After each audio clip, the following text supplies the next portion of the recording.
वैसे केवल उत्तर प्रदेश के ही पूर्व पुलिस महानिदेशक नहीं रहे बल्कि बॉर्डर सिक्योरिटी फोर्स के भी डायरेक्टर जनरल रहे। ऐसे आदरणीय प्रकाश सिंह, यदि प्रकाश सिंह जी यहाँ पर उपस्थित हैं तो मैं एक घटना की चर्चा करना चाहूंगा। उनकी उत्कृष्ट पुलिस सेवा से मैं समझता हूँ उत्तर प्रदेश में नहीं बल्कि हिंदुस्तान के लोग अच्छी तरह परिचित हैं। जब 1991 में मैं यहाँ का शिक्षा मंत्री था, उस समय नकल विरोधी कानून उस समय की सरकार ने जारी किया और मैं शिक्षा मंत्री थी। मुझे याद है कि पहली बार मंत्री परिषद की बैठक में वो प्रस्ताव पारित नहीं हो पाया। स्वर्गीय कल्याण सिंह जी मुख्यमंत्री थे। सामान्यतः जितने भी सदस्य मंत्री परिषद के थे, सबकी सोच यह थी कि नकल विरोधी कानून इतना कठोर कानून यदि लागू कर दिया जाए तो करोड़ के संख्या में लगभग बच्चे पढ़ते हैं और हर बच्चे के परिवार में कम से कम 3, 4, 5 मतदाता होते हैं, तो हमारी पार्टी का तो पूरी उत्तर प्रदेश से सफाया हो गया। और इसके अतिरिक्त भी कई तरह के इसमें विचार आए और 2 बार वह प्रस्ताव पारित नहीं हो पाया था मंत्रिमंडल में। एक बार मैंने विशेष आग्रह किया, तब जाकर वो पारित हुआ था। कानून बहुत ही कठोर था, मुझे गालियां भी बहुत बड़ी थी, अच्छी तरह याद है। मैं भीतर से डरा हुआ था कि किस हद तक इसमें कामयाबी मिल पाएगी। आपको जानकर सुखद आश्चर्य हुआ, उस समय उत्तर प्रदेश के पुलिस महानिदेशक आदरणीय प्रकाश सिंह जी थे। मैं मीराबाई गेस्ट हाउस में रहता था। प्रातः काल वो पहुंचे और उन्होंने कहा कि मंत्री जी, मैं आपसे यह कहने के लिए आया हूं, नकल जैसी बुराई को रोकने के लिए जो आपने कदम उठाया है, उसके लिए उत्तर प्रदेश पुलिस की जितनी भी सहयोग की आवश्यकता होगी, आप आश्वस्त रहिए, पुलिस पूरी तरह से करेगी। मेरा हौसला उस समय बढ़ा था और जितने भी हमारे इंस्पेक्टर, डायरेक्टर्स, ये सब डरे हुए थे, सहमे हुए थे कि हम जाएंगे विद्यालयों में तो वहां पर हमारे ऊपर आक्रमण होंगे, उनके गार्जियंस हमारे ऊपर आक्रमण करेंगे, नकल कराने वाले जो गिरोह हैं वो आक्रमण करेंगे। सहमे हुए थे। मैं भी दुविधा में था कि यह सफल हो पाएगा तो नहीं हो पाएगा, लेकिन इसको सफल बनाने में एक महत्वपूर्ण भूमिका उस समय महानिदेशक के रूप में प्रकाश सिंह जी ने निभाई थी। इसलिए जानबूझकर मैंने उनके नाम की यहाँ पर चर्चा की। हमारे सदस्य विधान परिषद श्री मुकेश शर्मा, श्रीमान रितेश जी पांडे, श्रीमान बाल मुकुंद जी पांडे और श्री आसिफ आजमी साहब, श्री प्रखर मालवी, श्री दिलीप जी पांडे और हमारे शहीद परिवारों के सभी सम्मानित सदस्यगण, अन्य देवियों व सज्जनों। वैसे सामान्यतः जब मैं किसी पुस्तक विमोचन के कार्यक्रम में जाता हूं, कभी भी मैं एक्सटेम्पोर नहीं बोलता हूं, क्योंकि पहली बात तो यह कि मैं बहुत विद्वान नहीं हूं, हर विषय का कोई मैं ज्ञाता नहीं, और केवल सामान्य ज्ञान के आधार पर किसी पुस्तक के बारे में बोला नहीं जा सकता है, मेरा यह मानना है। और मैं यह मानता हूं पुस्तक के साथ न्याय भी नहीं होता है। इसलिए पुस्तक विमोचन के कार्यक्रम में जाता हूं तो मैं बिल्कुल स्पीच तैयार करके ही आता हूं और वही स्पीच लोगों के सामने में प्रस्तुत करता हूं ताकि उसके साथ न्याय हो। मित्रों, यह बताने में मुझे रंचमात्र भी संकोच नहीं है कि मेरे लिए यह कार्यक्रम सिर्फ एक पुस्तक का विमोचन नहीं, इतिहास की गौरव गाथा, अपनी गरिमामयी संस्कृति अपनी माटी के बलिदानी वीर पुरुषों के प्रति श्रद्धा जताने का यह एक शाश्वत यज्ञ है। पूर्वांचल की माटी का स्मरण ही हमारे राष्ट्रीय आंदोलन में मर मिटने वाले उन बलिदानियों का यह स्मरण है। काल के कपाल पर जिनकी गौरव गाथा दर्ज नहीं है। कवि प्रदीप ने ठीक ही कहा है, इस मिट्टी से तिलक करो, यह धरती है बलिदान की। अपनी माटी के प्रति आत्मगौरव और स्वाभिमान, यह मनुष्यता की पहली शर्त है और इस इतिहास में दर्ज कराना अपनी मिट्टी का कर्ज चुकाना।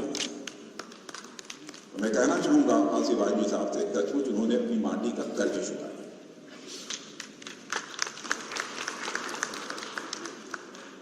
और इतना ही नहीं, और इसे इतिहास में दर्ज कराना, अपनी माटी का यहां पर कर्ज चुकाना है। भाई आसिफ आजमी ने इस काम को बहुत ही सलीके के साथ किया है, यह पुस्तक देखने के बाद मैं विश्वास के साथ कह सकता हूं। और मैं भी उत्तर प्रदेश के पूर्वांचल से ही आता हूं। वह हमारा जन्म क्षेत्र और कार्य क्षेत्र दोनों रहा है। इस किताब में पूर्वांचल की उसी माटी की सुमधुर सुगंध है। अपनी माटी के महत्व को समझने के लिए अथर्ववेद में तो बाकायदा एक भूमि सूक्त है, माता भूमि पुत्रोपहम पृथिव्या। किसी के भी व्यक्तित्व के निर्माण में उस माटी की महत्वपूर्ण योगदान होता है। जहां वह व्यक्ति जन्मा, पला, बढ़ा और इतिहास के विकास क्रम में अपनी सार्थक भूमिका निभाई। और किसी कवि ने ठीक ही कहा है, माटी में मिलकर मिट्टी की काया मिट जानी है। माटी में मिल गई शान फिर हाथ नहीं आनी है। जो न फर्ज के लिए मरे वह जीवन बस माटी है। जो माटी का कर्ज चुका दे वही जिंदगानी है।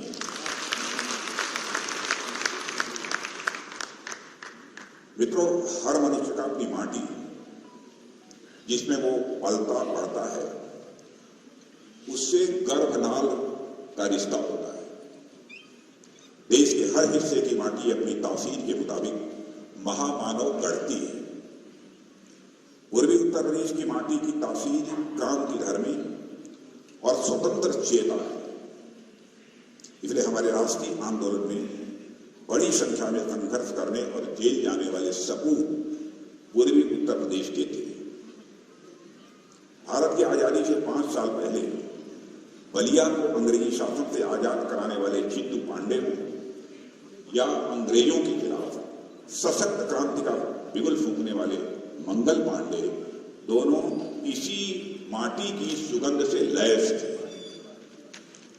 पूर्वांचल की यह माटी हमारे स्वतंत्रता आंदोलन की झंडा बरदार रही है।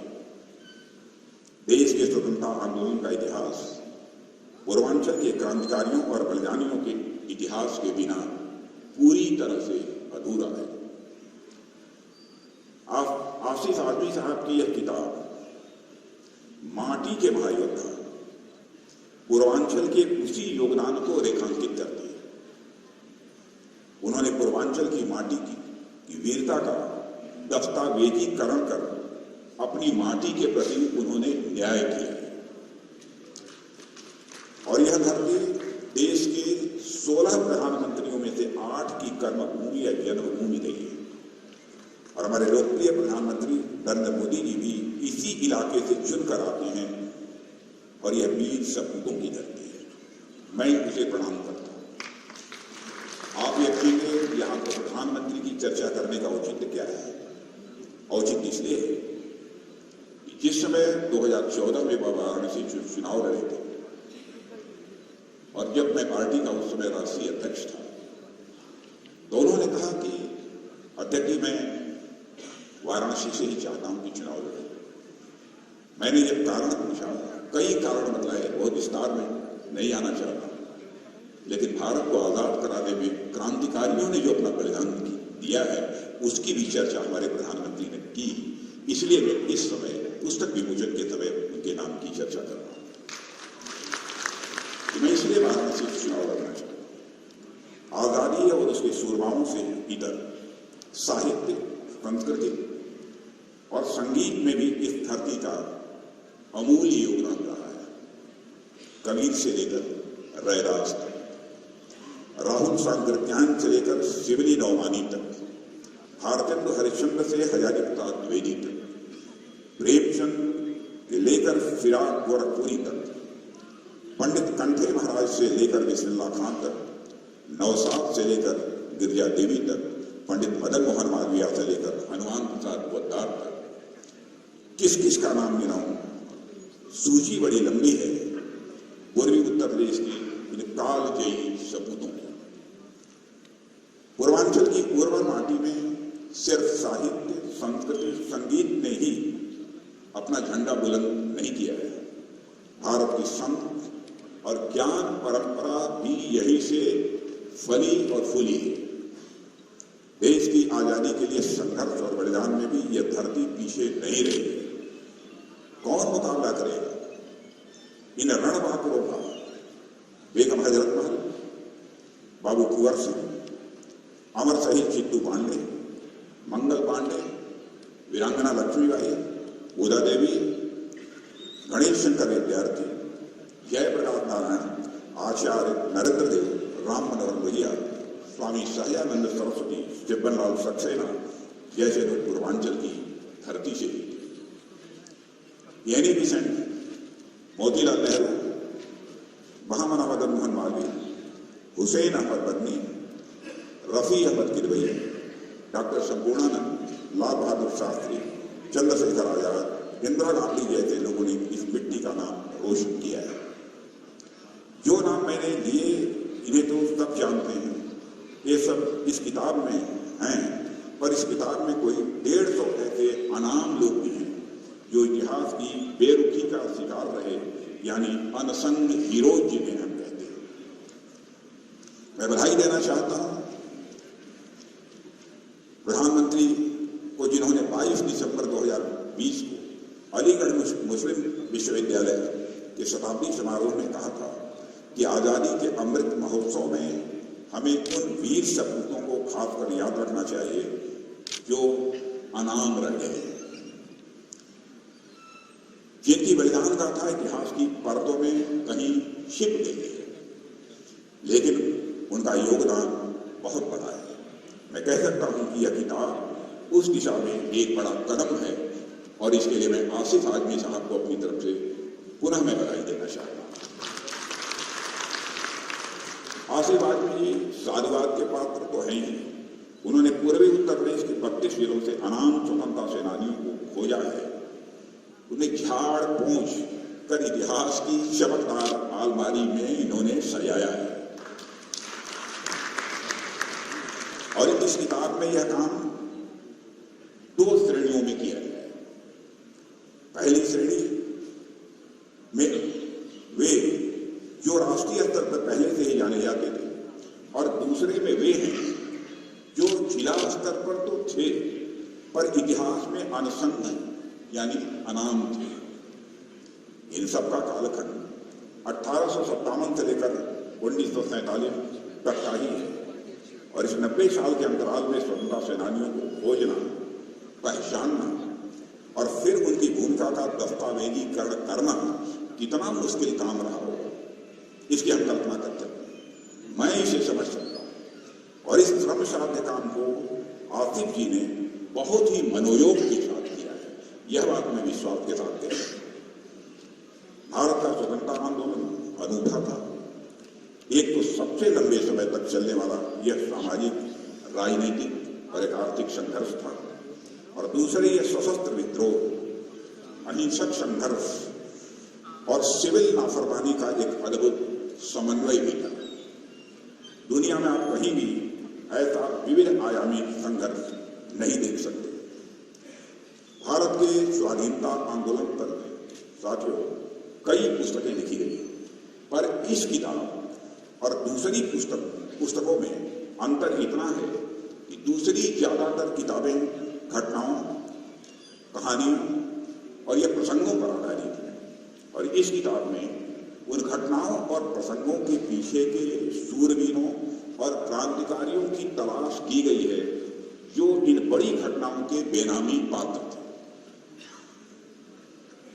और यह किताब इसलिए भी ज्यादा प्रासंगिक हो गई है क्योंकि 1857 से 1947 तक के अधिकांश घटनाक्रम, संघर्षों और घटनाओं का केंद्र पूर्वी उत्तर प्रदेश का इलाका ही रहा है।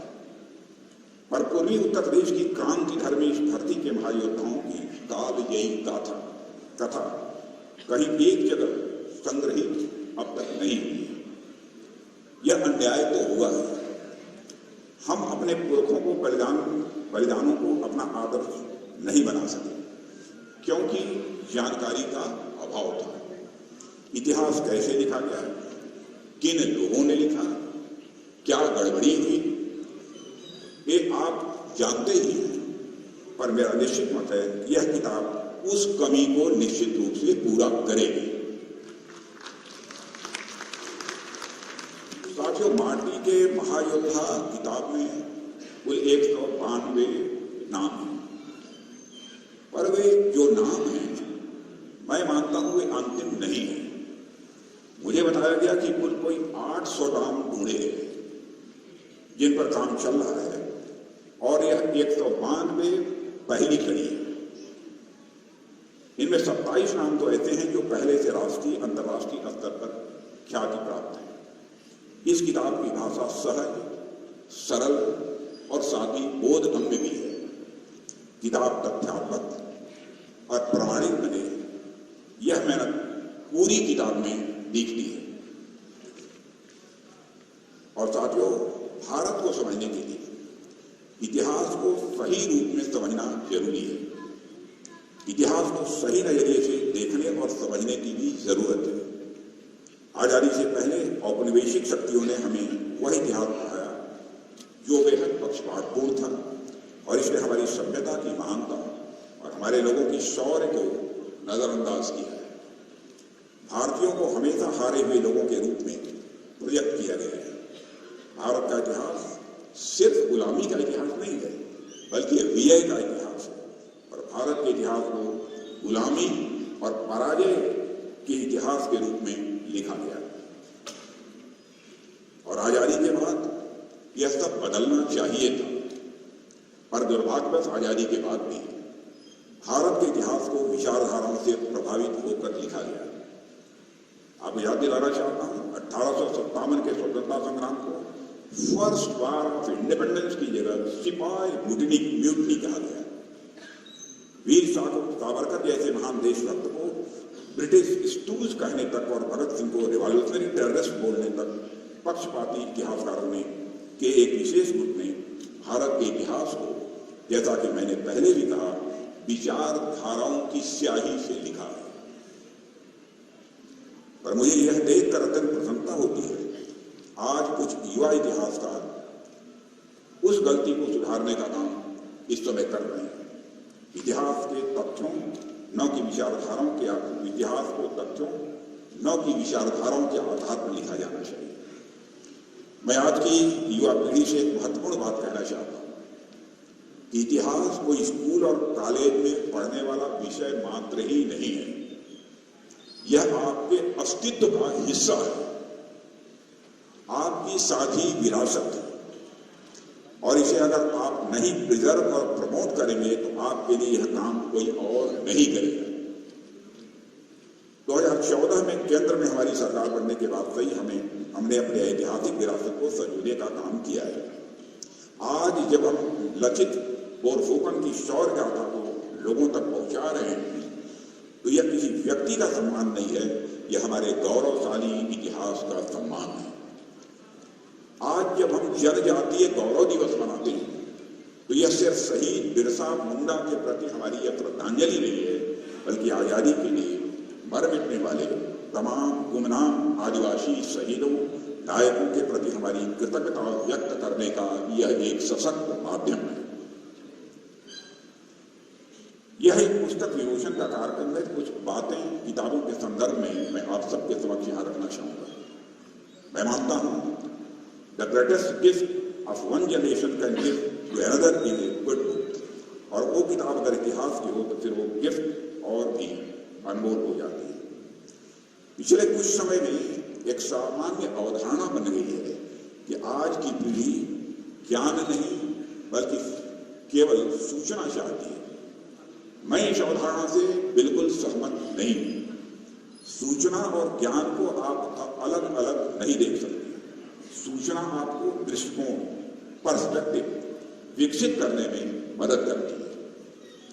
आज के समय में जब सोशल मीडिया और इंटरनेट सूचना का एक आसान जरिया बन गया है, तब यह अवधारणा बना लेना कि आज की पीढ़ी किताबों के ज्ञान को अधिक महत्व नहीं देती है, आसान तो है पर यह सही नहीं है। मैं मानता हूं कि आज हम सब आंकड़ों की दुनिया में रहते हैं। हम सूचना के युग में इस समय जी रहे हैं। हमारे पास लगातार जानकारियां आती रहती हैं, पर इनमें से बहुत सारी अनावश्यक भी होती हैं और गलत भी होती हैं। यहीं पर जानकारी और ज्ञान का फर्क आता है। ज्ञान जानकारियों से यह अलग है। ज्ञान वह है जिसमें बुद्धि का इस्तेमाल करते हुए कुछ अनुभव लेते हैं। इसमें बातों की जगह कम और काम की बातों की जगह कम और काम की अधिक होती है। इसलिए किताबों की जगह कोई नहीं ले सकता और किताबों का महत्व कभी कोई ताकत कम नहीं कर सकती। आसिफ आजमी साहब यह किताब हमें अपनी मिट्टी के प्रति गौरवान्वित करती है। आसिफ आजमी साहब की यह किताब हमें अपनी मिट्टी के प्रति गौरवान्वित करती है। हमें अपने पुरखों के स्वर्णिम इतिहास और विरासत से हमें जोड़ती है। अपनी मिट्टी के प्रति आत्मगौरव और स्वाभिमान को जगाती है। अपनी माटी के प्रति सिर झुकाते हुए अंत में मैं यही कहूंगा, यह किताब पूरब की माटी के उन्नत और बलिदानी ललाट पर शब्दों का मंगल तिलक है। एक दफा फिर मैं इस पुस्तक के लेखक आसिफ आजमी जी को हार्दिक बधाई देता हूं और राम बहादुर राय जी का मैं आभार व्यक्त करना चाहता हूं कि उन्होंने व्यक्तिगत रूप से मुझसे संपर्क किया और संपर्क करके मुझे कहा, क्योंकि हमारे वो वरिष्ठ भी रह चुके हैं, उनके साथ मैंने काम किया है, उनका सम्मान भी मैं करता हूं कि हमें इस कार्यक्रम में जाना चाहिए। और सहज में ही मैंने अपनी सहमति तुरंत दे दी थी। और इससे ज़्यादा कुछ न कहते हुए आप सबको धन्यवाद। इस संख्या में यहाँ आकर अपनी माटी के प्रति जो आपने प्रेम दर्शाया है, इसके लिए पुनः एक बार आप सब के प्रति आभार व्यक्त करते हुए और आसिफ आजमी साहब को हार्दिक बधाई देते हुए मैं यही पर अपना लेखन समाप्त करता हूं।